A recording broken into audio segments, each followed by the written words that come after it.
Oh, Mark the Guitar Guy here. That is the cheesiest intro you'll ever hear on YouTube for any guitar teaching video.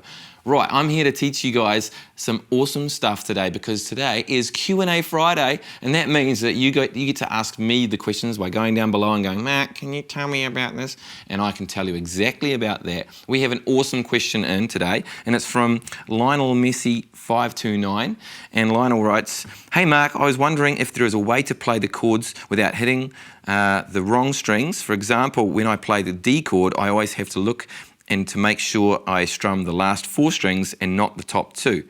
How can I improve this? Well, that's a really great question. I even said that's a great question in the comments because I read every single comment. I'll just put that down for now.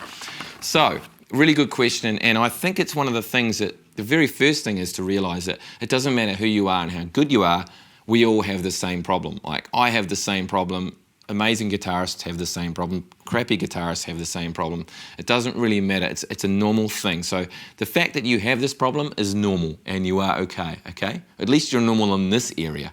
Other stuff you do, I don't know about, but this is normal, okay? Now, one of the things, the chord that most people trip up on is the D chord. So if we do a D chord, we're strumming the bottom 4 strings, okay? So now you know that you're normal, you can actually have a go in doing this sort of stuff and it may help. But the thing is to not let it psychologically mess with you going, oh, I can't seem to get the perfect D chord every time, and I sometimes hit the A string and the 5th string sometimes, or oh, I can't seem to get that note out. That's really normal. The thing to think about is what note is the beginning note of the chord. So for a D chord, it's the 4th string is the note we're aiming for. Being conscious of that is enough. Being conscious of that fact that you know that the 4th string down is how you want it. The perfect chord is the last 4 strings for a D chord. And you're not trying to hit the top string and then the string below that, okay? But you are still going to, on occasion, hit one or both of the other strings. That's just part of the deal.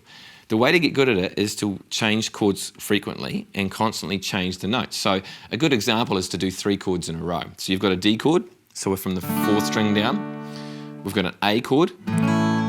As an example, these are just basic chords. You can pick any chords, but the A chord, I'm just using a chord that uses the 5th string down.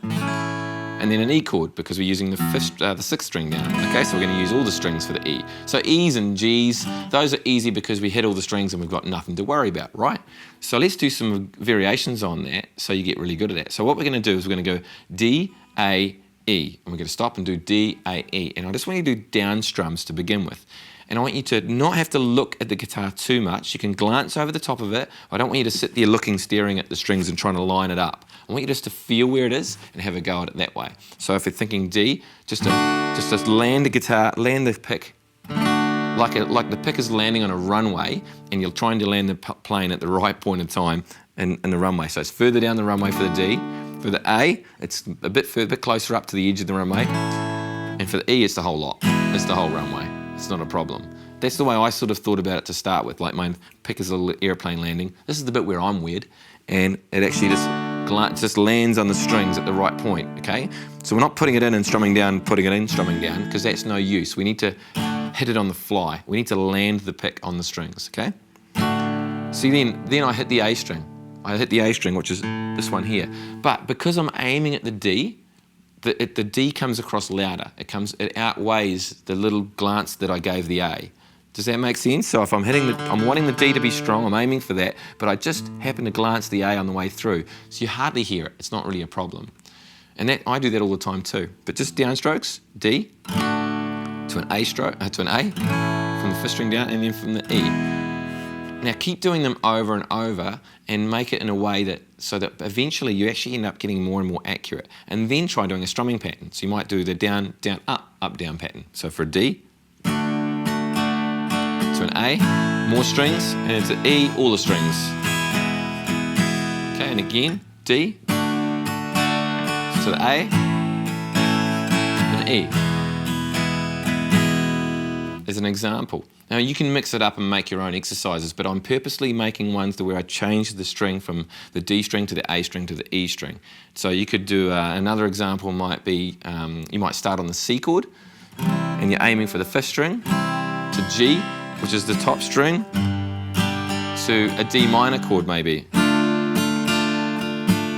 It's an example. You can do as many chords as you want. I'm just trying to show you ways of helping you improve that. The other way is just play. just play a lot, because over time, your subconscious mind is going to fix all these problems. Guitar is so different to other instruments where you have to have a pure sound. Like, for example, when you're playing a wind instrument or something, you're trying to get a good sound the whole time. Whereas with a guitar, you can pretty much just put your fingers on, bash away, and try and get it sounding awesome. That's pretty much the way the guitar is done, and eventually over time you get your sound improved.